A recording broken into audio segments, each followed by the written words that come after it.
Meanwhile, dubious claims of Russian connection risen to award-winning levels. The New York Times has secured one of the most reputable prizes in journalism for a story about President Trump's ties to Russia.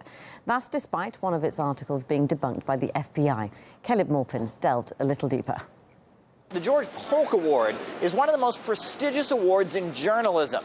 And the award for discovering connections between Donald Trump and the Russians goes to the New York Times and the Washington Post.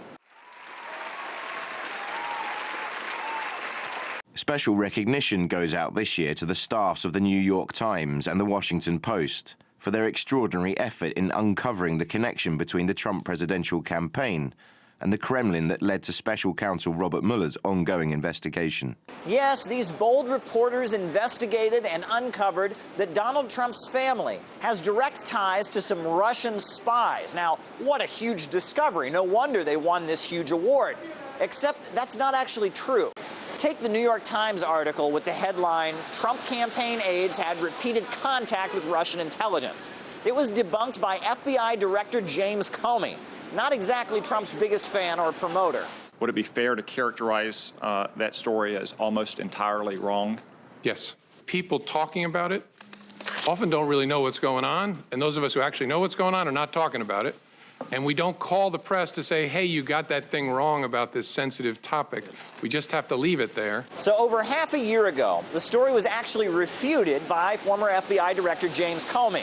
But still, that's not considered big enough of a reason that we shouldn't be proud of these journalists for their bold investigative work. Michael, you've broken so many stories this past year, and I've referred to you in a column as the ubiquitous Michael Schmidt because you are at the center of so many of these things, breaking them. What exactly are they being awarded for? Perhaps it was written in a particularly good prose style. It gripped the reader's attention like an action novel or another good work of fiction. Here's what the head of the Polk Award said.